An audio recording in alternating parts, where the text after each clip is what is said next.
नमस्कार, स्वागत है आपका डीडी राजस्थान के खास कार्यक्रम इस हफ्ते विशेष में। मैं हूं आपके साथ अर्निशा डाबले। इस कार्यक्रम में हम आपके लिए लेकर आते हैं प्रदेश भर के अहम किस्से और कहानियां। आज की इस कड़ी में भी आपके लिए हम कुछ ऐसी ही प्रेरणादायक कहानी और साथ ही राजस्थान की संस्कृति से जुड़ा बूंदी महोत्सव की खबर भी लाए हैं। आज के इस एपिसोड की हम शुरुआत करते हैं विज्ञान दिवस से। आपको बता दें कि 10 नवंबर को हर साल विज्ञान दिवस मनाया जाता है। भारत ने विज्ञान के क्षेत्र में न केवल अपनी पहचान छोड़ी है, परंतु वैश्विक मंच पर भी उल्लेखनीय योगदान दिया है। चाहे से वह चंद्रयान का मिशन हो या आदित्य मिशन, भारत ने विज्ञान के क्षेत्र में बहुत ही उल्लेखनीय काम किए हैं। तो आइए देखते हैं किस तरह विकसित भारत की भी विज्ञान नींव बनता जा रहा है। World science day for piece and development, जिसे हम विश्व विज्ञान दिवस के नाम से भी जानते हैं, इसकी शुरुआत यूनेस्को ने साल 2001 में की थी। इस दिन का मकसद है विज्ञान के जरिए समाज में शांति, विकास और जागरूकता को बढ़ावा देना। यानी विज्ञान को सिर्फ तकनीक नहीं बल्कि इंसानियत से जोड़ना। और भारत इस दिशा में तेज गति से आगे बढ़ रहा है। न्यू इंडिया के astronaut group captain Shubhanshu Shukla की अंतरिक्ष में चहलकदमी करती ये तस्वीर दरअसल विज्ञान के साथ चहलकदमी करते नए करोड़ों युवाओं के कल्पना में समाये हिंदुस्तान की दमदार तस्वीर थी। भारत ने विज्ञान को देश के विकास की धुरी ही नहीं बनाया है, बल्कि विज्ञान को आम मानव के जीवन को आसान बनाने का प्रभावी हथियार भी बनाया है। सरकार की विज्ञान, प्रौद्योगिकी और नवाचार नीति की वजह से आज भारत विज्ञान के क्षेत्र में तेजी से आगे बढ़ रहा है। Atal innovation mission, national quantum mission, AI mission और सेमीकंडक्टर मिशन जैसे कार्यक्रम आज देश के युवाओं को शोध और नवाचार के लिए प्रोत्साहित कर रहे हैं। भारत चिप निर्माण में आत्मनिर्भर बनने की दिशा में आगे बढ़ रहा है। सेमीकंडक्टर मिशन पर 76,000 करोड़ रुपए खर्च किए जा रहे हैं ताकि देश में चिप बनाने का मजबूत सिस्टम तैयार किया जा सके और भारत को चिप हब बनाकर प्रौद्योगिकी निर्भरता कम की जा सके।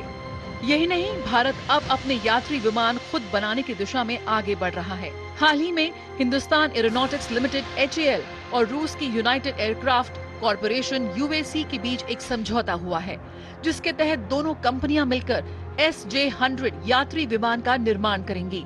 प्रौद्योगिकी के साथ यंग इंडिया की ताकत हाल ही में ऑपरेशन सिंदूर के दौरान भी देखने को मिली थी, जिसमें दुश्मन को धूल चटाने के लिए एक भी जवान बैरक से बाहर तक नहीं निकला। प्रौद्योगिकी के साथ सशस्त्र बलों के शौर्य ने एक बार फिर दुश्मन को घुटने पर ला दिया। भारत में इसरो विज्ञान का सबसे चमकता सितारा है। चंद्रयान 3 की ऐतिहासिक सफलता के साथ ही चांद के दक्षिणी ध्रुव पर उतरने वाला भारत पहला देश बना। 15 फरवरी 2017 को इसरो ने एक ही मिशन में 104 सैटेलाइट लॉन्च कर विश्व रिकॉर्ड बनाया था। इसरो अब इंसान को अंतरिक्ष भेजने वाला गगनयान मिशन, चंद्रयान 4 और स्पेस स्टेशन प्रोजेक्ट पर काम कर रहा है। यही वजह है कि आज दुनिया में भारत की पहचान इनोवेशन लीडर के तौर पर हो रही है। ग्लोबल इनोवेशन इंडेक्स 2025 की रैंकिंग में भारत लंबी छलांग लगाते हुए 38वें नंबर पर पहुंच गया है। इस रैंकिंग में सुधार का मतलब है कि भारत में नए विचार, स्टार्टअप्स और शोध लगातार बढ़ रहे हैं। विज्ञान का असली मतलब सिर्फ प्रयोग नहीं बल्कि जिज्ञासा है। वो जिज्ञासा जो हर बच्चे, हर शोधकर्ता और हर नागरिक में होनी चाहिए, क्योंकि अब विज्ञान आगे बढ़ता है तो देश भी आगे बढ़ता है। विश्व विज्ञान दिवस हमें यही याद दिलाता है कि विज्ञान ही विकास है और विकास ही शांति का रास्ता। Bureau report, DD news. त्रिसेवा अभ्यास त्रिशूल के तहत आयोजित अखंड प्रहार में सदन कमांड ने अपनी दक्षता का शानदार प्रदर्शन दिया। लेफ्टिनेंट जनरल धीरज सेठ ने भारतीय सेना के लिए स्वनिर्मित ड्रोन सिस्टम का अवलोकन किया और साथ ही भविष्य में इस्तेमाल करने वाले युद्ध तकनीकों का भी बहुत ही शानदार प्रदर्शन किया गया। आपको बता दें कि इसमें भारतीय सेना के जय मंत्र, संयुक्तता, आत्मनिर्भरता और नवाचार का भी संगम देखने को मिला। तो आइए देखते हैं किस तरह भारतीय सेना भविष्य के युद्ध नीतियों के लिए तैयार है। रेगिस्तान की तपती रेत पर गूंजा अखंड प्रहार का जोश। भारतीय सेना की कोणार्क कोर ने त्रिसेवा अभ्यास त्रिशूल के तहत अपनी बहुक्षेत्रीय क्षमताओं का शानदार प्रदर्शन किया।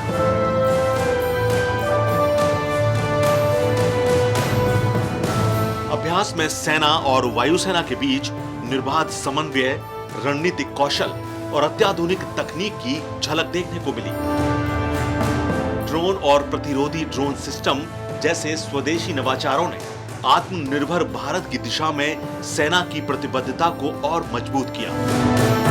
लेफ्टिनेंट जनरल धीरज सेठ ने तैयारियों की समीक्षा करते हुए सैनिकों की दक्षता और नवाचार भावना की सराहना की।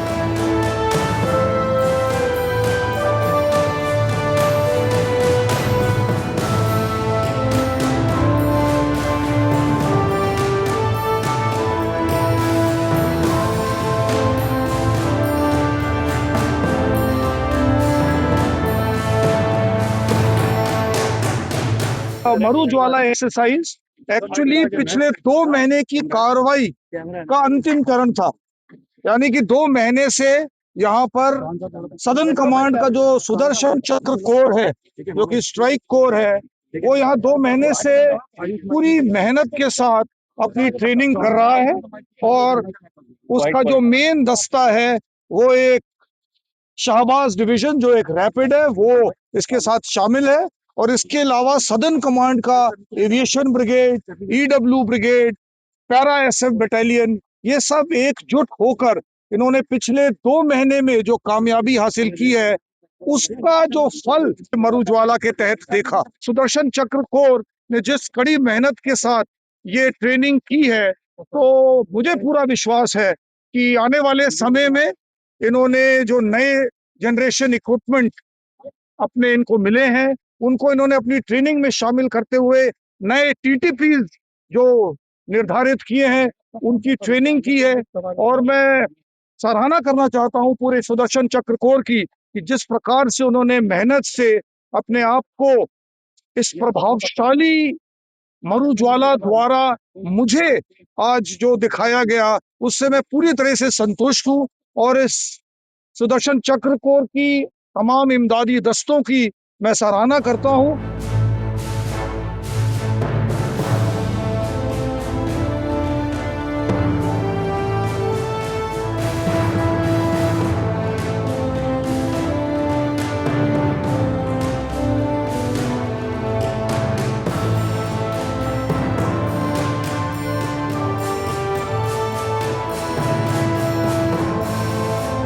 अखंड प्रहार ने एक बार फिर साबित किया, भारतीय सेना सिर्फ शक्ति नहीं बल्कि सामंजस्य और तकनीक की मिसाल है।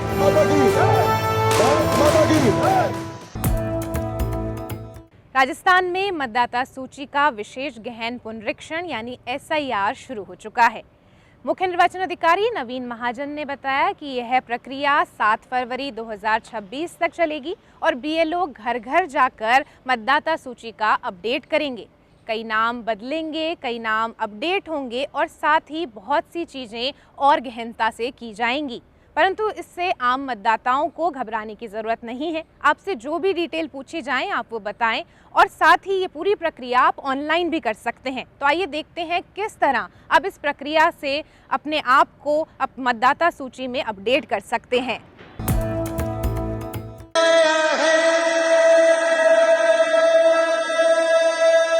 नमस्ते BLO सर। नमस्ते मैडम। सर, जो ये SIR का काम चल रहा है जी, क्या इसमें जो फॉर्म भर सकते हैं वो ऑनलाइन कर सकते हैं हम? हाँ मैम, बिल्कुल आप घर बैठ के इसको ऑनलाइन कर सकते हैं। और आपका बेटा तो हैदराबाद रहता है ना, जी, तो वो वहाँ से भी उसको ऑनलाइन कर सकता है। लेकिन मैं खुद तो बहुत टेक्नो फ्रेंडली नहीं हूँ। नहीं मैम, ये तो बहुत आसान है। आप फ़ोन तो यूज़ में लेती हैं ना? जी। देखिए, आप इलेक्शन कमीशन की जो साइट है voters.eci.gov.in, उस पर भी जारी कर सकती हैं। और देखिए कि ये इलेक्शन राजस्थान निर्वाचन विभाग ने QR कोड जारी किया है, आप अपने फ़ोन से इसको स्कैन कीजिए। जी। देखिए, जैसे ही आपने स्कैन किया, ये आप फिल इन्यूमरेशन। हाँ, इस पर आप क्लिक करेंगे। जी। जैसे ही आप इस पर क्लिक करेंगे, आप एक लॉगिन विंडो पर जाएंगे, जहां से आप अपना ईपिक कार्ड नंबर या ईपिक में दर्ज जो मोबाइल नंबर है, रजिस्टर्ड मोबाइल नंबर है, उसको डालकर कैप्चा डालने के बाद आप जब आगे बढ़ेंगे तो आपको एक OTP प्राप्त होगा। उस OTP को डालने के बाद आपके सामने एक नई विंडो आएगी जिसके अंदर आपकी स्टेट का नाम और ईपिक नंबर पूछा जाएगा। आप इसको डालिए। जैसे ही आप अपना ईपिक नंबर डाल के सबमिट करेंगे, आपको आपकी 2025 से मतदाता सूची जुड़ी हुई सभी जानकारियां आपके सामने आपको प्राप्त हो जाएंगी। ठीक है मैम। अब आप इसके नीचे अपना फोन नंबर डाल के इसको सबमिट कीजिए। जैसे ही आप सबमिट करेंगे, अब आपके सामने 3 ऑप्शन प्राप्त होंगे। देखिए, आपका खुद का नाम 2002 की मतदाता सूची में है, तो इसके लिए आपको 1 नंबर का ऑप्शन भरना है। लेकिन मेरे बेटे का नाम तो 2002 की सूची में नहीं था। नहीं, उसका नाम नहीं था, लेकिन उसके माता पिता में से किसी एक का नाम था ना, तो उसको 2 नंबर का ऑप्शन भरना है। देखिए, दूसरे ऑप्शन पर क्लिक करने के बाद सबसे लास्ट में सिलेक्ट योर रिलेशनशिप आइकन आता है, जिसमें फादर, मदर, ग्रैंडफादर, ग्रैंडमदर का ऑप्शन है। इन चारों में से जिसका भी नाम गत SIR की सूची में शामिल था, उस पर आप क्लिक करेंगे, सर्च बटन दबाएंगे तो उसकी डिटेल नीचे आपके सामने प्रदर्शित होगी।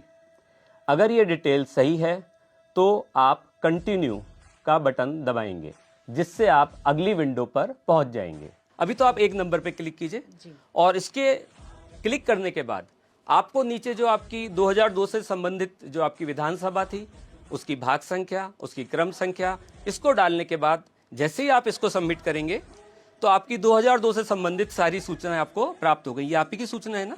अब आप देखिए, यहाँ पे एक फोटो का आ रहा है ऑप्शन, इस पे क्लिक कीजिए। यहाँ पे एक फोटो का ऑप्शन आएगा जो आपके फोन पर जो एक 2 MB से कम साइज की एक JPG फॉर्मेट में एक रंगीन फोटो होनी चाहिए। आप इसको अपलोड कीजिए इसके अंदर। ठीक है, अपलोड हो गया। अब आप इसको सबमिट कर दीजिए। देखिए, इसको सबमिट करते ही एक आधार ऑथेंटिकेशन की विंडो खुल गई है आपके सामने। ये आधार क्यों? देखिए, आपकी जानकारी केवल आप भर सके और इसका कोई मिसयूज ना कर सके, इसके लिए डाला गया है। जिसमें आप जैसे ही अपना आधार नंबर डाल के इसको सबमिट करेंगे, आपके आधार से जुड़े हुए मोबाइल नंबर पर एक OTP प्राप्त होगा। देखिए, इसको डाल के आप इसको सबमिट कीजिए। सबमिट। देखिए, अब आपका फॉर्म भर गया, इसकी आपको जानकारी आ गया मैसेज। जी, अरे वाह, ये तो बहुत ही आसान काम है। जी हाँ, आप सब भी अपने घर बैठ के अपना जो फॉर्म है उसको ऑनलाइन कर सकते हैं। फॉर्म भरने के लिए आपको आपका आधार नंबर, आपका ईपिक नंबर आपके पास होना जरूरी है और एक रंगीन फोटो आपके फोन पर जिसका साइज 2 MB से कम हो और JPG फॉर्मेट में हो, उसको भी होना जरूरी है। जैसे ही आप इस फॉर्म को सबमिट करेंगे, आपके BLO ऐप पर आपका फॉर्म भर गया है, इसकी जानकारी BLO के पास पहुंच जाएगी। फिर तो ये बहुत आसान काम हो गया है। मैं आज ही अपने सभी साथियों को और बच्चों को बताती हूँ, जिससे वो आज ही अपना फॉर्म ऑनलाइन भर सकें। ये सब जानकारी देने के लिए बहुत बहुत धन्यवाद।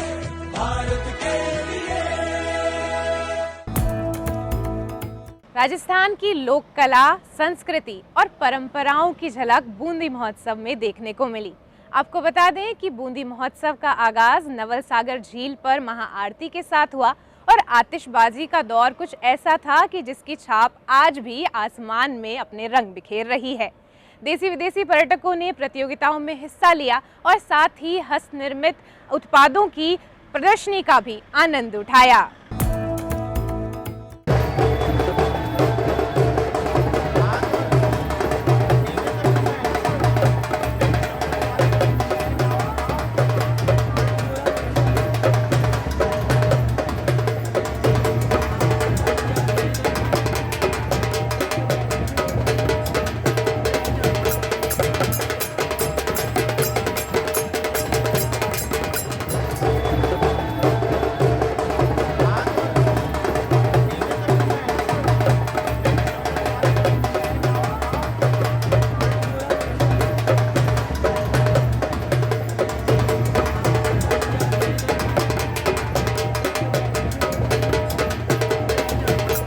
Very colorful, very joyful. It's very interesting festival and I enjoy it a lot.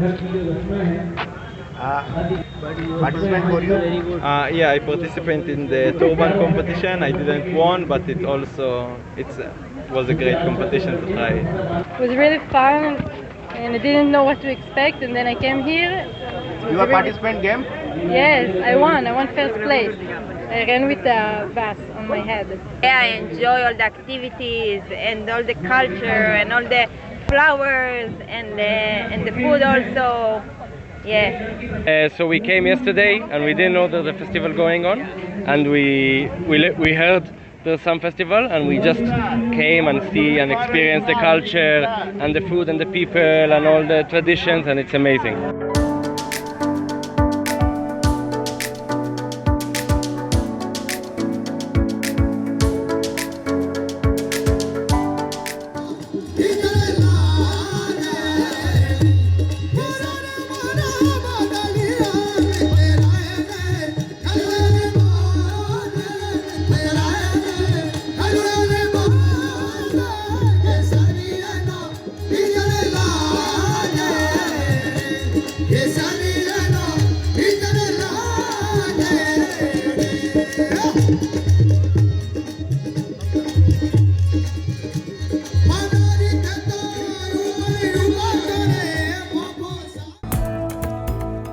सर्द हवाएं शुरू हो गई हैं और शुरू हो गया है देखभाल का मौसम।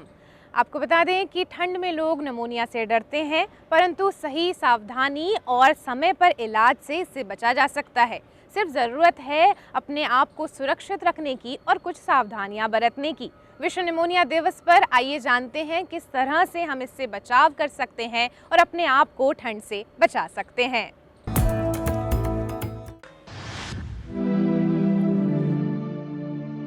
निमोनिया का संक्रमण काफी लोगों को प्रभावित करता है। निमोनिया फेफड़ों में होने वाला एक संक्रमण है जिसके कारण फेफड़ों में सूजन की स्थिति बन जाती है। इसके कई कारण हो सकते हैं।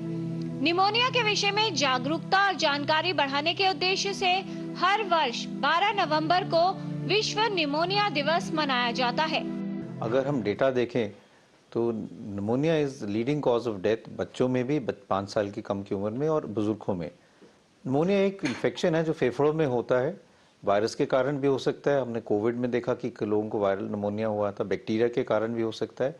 नॉर्मली इसमें बुखार होता है, साथ में खांसी होती है, सूखी खांसी भी हो सकती है, खांसी के साथ बलगम भी आ सकता है, सांस की तकलीफ होने लगती है और साथ साथ और लक्षण होते हैं जैसे पसीना आना, एकदम भूख कम हो जाना, और कई निमोनिया है जो और ऑर्गन्स में भी असर कर सकते हैं जिसके कारण उल्टी आ सकती है, लिवर पे भी असर पड़ सकता है।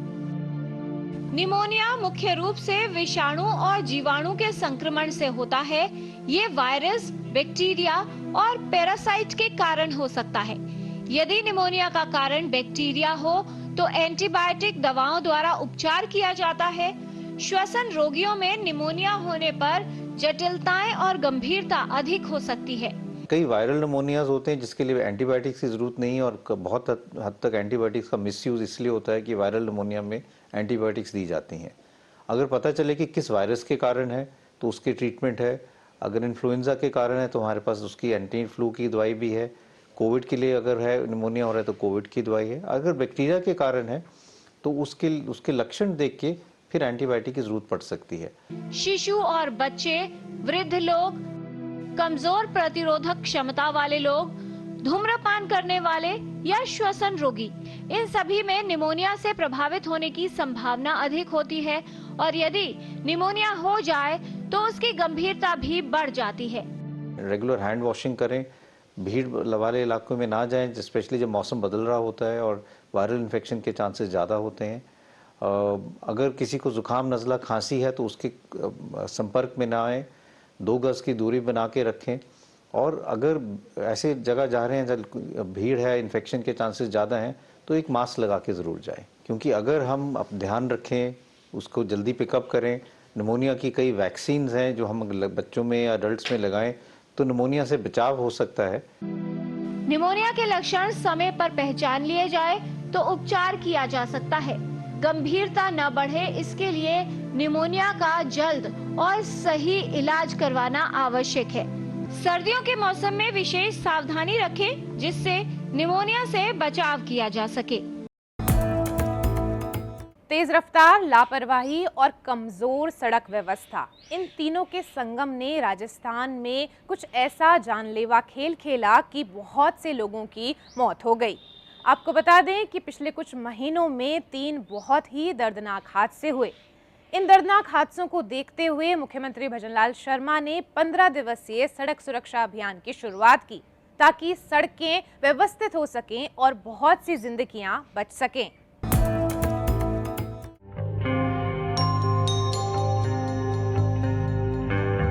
दो 2025 के अंतिम चरण में राजस्थान में सड़क हादसों का सिलसिला थमने का नाम नहीं ले रहा। पिछले 2 महीने में ही कई बड़े हादसे हुए, जिनमें करीबन 50 से अधिक लोगों की मौत हो गई। पहला हादसा 15 अक्टूबर को जैसलमेर में हुआ, जिसमें बस में भीषण आग लग जाने के कारण बस में सवार 20 लोगों की जलकर मौत हो गई। दूसरा हादसा 2 नवंबर को जोधपुर के पास हुआ, जहां एक ट्रक की टक्कर से टेम्पो ट्रेवलर में सवार 18 लोगों की मौके पर ही मौत हो गई। वहीं तीसरा हादसा 3 नवंबर को जयपुर के हरमाड़ा क्षेत्र में लोहा मंडी के पास घटित हुआ, जहां एक बेकाबू डंपर ने कई कारों को टक्कर मार दी और पलट गया। इस दुर्घटना में 14 लोगों की मौत हो गई, जबकि कई गंभीर रूप से घायल हो गए। वहीं ये घटनाएं राज्य के प्रमुख राजमार्गों जैसे जयपुर दिल्ली, जयपुर अजमेर और जोधपुर जयपुर मार्ग पर केंद्रित हैं, जो कुल दुर्घटनाओं का लगभग 40% हिस्सा बनाते हैं। इन घटनाओं के बाद मुख्यमंत्री भजनलाल शर्मा ने 4 नवंबर से 18 नवंबर तक 15 दिवसीय सड़क सुरक्षा अभियान शुरू किया है। राजस्थान में सड़क दुर्घटनाओं के पीछे मानवीय, तकनीकी और बुनियादी ढांचे से जुड़े कई कारण जिम्मेदार हैं। राज्य में 60% दुर्घटनाएं तेज रफ्तार के कारण होती हैं। 2024 में जयपुर में 850 मौतें हुई, जिनमें अधिकांश ओवर स्पीडिंग से जुड़ी थीं। 20% हादसे नशे के प्रभाव में होते हैं। जोधपुर हादसे में ड्राइवर की शराब की जांच पॉजिटिव आई। राज्य में 1000 से अधिक ब्लैक स्पॉट्स हैं, जहां दुर्घटनाएं बार बार होती हैं। राष्ट्रीय राजमार्ग पर 36% मौतें होती हैं। अवैध कट्स, एनक्रोचमेंट और खराब साइनेज भी दुर्घटना के प्रमुख कारक हैं। डंपर और ट्रकों की ब्रेक फेलियर हाल के हादसों का मुख्य कारण रही। 2024 में 24,118 मौतें यूपी के बाद राजस्थान में सबसे अधिक रही हैं। पैदल यात्रियों और दोपहिया चालकों की 70% मौतें हेलमेट न पहनने से होती हैं। ये कारण राज्य की तेजी से बढ़ती वाहन संख्या, जो 2024 में 2.5 करोड़ से अधिक हो गई हैं, के साथ जुड़े हैं, जो सड़क क्षमता से कहीं अधिक हैं। Bureau report, DD news, Jaipur.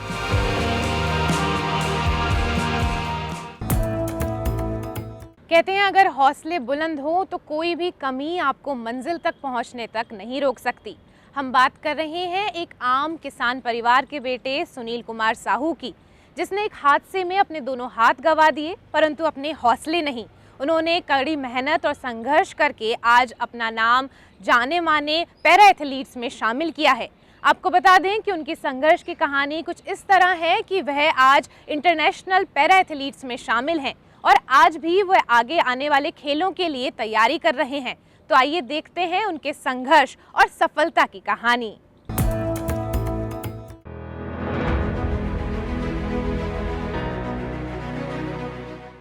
Kota के तलवंडी निवासी इंटरनेशनल खिलाड़ी सुनील ने खुद को व अपने सपने को कभी टूटने नहीं दिया, लेकिन ब्लास्ट के दौरान हुए हादसे ने तो उनको झकझोर कर रख दिया। कई दिनों तक अस्पताल में भर्ती रहने के बाद तो हर किसी को लगा कि वह अब जिंदगी में कुछ नहीं कर पाएगा, लेकिन सुनील ने देश सेवा के जज्बे को कायम रखा और अपनी कमजोरी को ही ताकत बनाया। मूलतः अलवर के मालाखेड़ा निवासी सुनील वर्तमान में कोटा में रहकर पैरा ओलंपिक गेम्स की तैयारी में जुटे हुए हैं और उनका भारत के लिए गोल्ड मेडल जीतने का सपना है। सर, मेरी जिंदगी में बहुत उतार चढ़ाव आए, लेकिन मेरी हिम्मत इतनी पक्की थी, मेरे हौसले इतने बुलंद थे। शायद इसी का ही नतीजा है कि अब इंटरनेशनल गेम में मैंने सिल्वर मेडल मेडल जीता है। नेशनल गेम में लगातार 6 मेडल जीते हैं। 100 मीटर 400 मीटर दोनों में ऑल इंडिया मैंने मेरी कैटेगरी में फर्स्ट रैंक हासिल की है। वहीं गत 3 वर्ष में 18 मेडल जीते, जिसमें 11 गोल्ड मेडल शामिल है। अभी इंडिया करंट जी के, राजस्थान करंट जी के क्वेश्चन आप देखते हैं, ये भी एक नतीजा है। अभी उप मुख्यमंत्री दिया कुमारी मैम, मुख्यमंत्री भजन लाल जी शर्मा, ओम बिरला जी, केंद्रीय मंत्री भूपेंद्र यादव जी, मनसुख मांडविया जी, लगभग सभी ने मेरे को सम्मानित किया। सभी ने मंत्री गण ने मेरे को पर्सनल अकाउंट पे डाल के बधाई भी दी है। सुनील ने 2018 में जिला स्तर पर पहला गोल्ड मेडल जीता। इसके बाद लगातार संघर्ष, चोट व 5 वर्षों की असफलताओं के बाद पिछले 3 वर्षों में 18 मेडल जीते हैं। सुनील ने 100 मीटर व 400 मीटर दौड़ दोनों में ही ऑल इंडिया फर्स्ट रैंक हासिल की है। वह इंटरनेशनल गेम्स में लॉन्ग जंप में सिल्वर मेडल जीतकर भारत का नाम रोशन किया है। एक रिसीवर ब्लास्ट में एक्सीडेंट हो गया, जिसमें मेरे दोनों हाथ और सीधा पैर क्षतिग्रस्त हो गया। डॉक्टर सोसाइटी ने बोला बच नहीं पाएगा, 2 साल तक बेड पे था। उस सिचुएशन में ना मैं खा सकता ना मैं पी सकता, लेकिन भगवान को कुछ अच्छा मंजूर था मेरे लिए करना। हम ये सोच लेते हैं कि शायद उनका एक्सीडेंट हो गया, मे बी उन्होंने अपने हाथ खो दिए, पैर खो दिए, तो इसका लाइफ वहाँ पे खत्म नहीं होता है। उनके पास अपॉर्चुनिटीज है, अनटिल एंड अनलेस उनके अंदर अगर जोश है कुछ करने का, तो लाइफ की कोई भी बड़ी अचीवमेंट वो उसको पा सकते हैं। लोकसभा स्पीकर ओम बिरला, मुख्यमंत्री भजन लाल शर्मा, केंद्रीय मंत्री भूपेंद्र यादव सहित कई नेताओं ने उन्हें बधाई दी है व सम्मानित किया है। International para athlete Sunil Sahu की ये कहानी प्रतियोगी परीक्षाओं में पढ़ाई जा रही है। Bureau report, DD news, Rajasthan.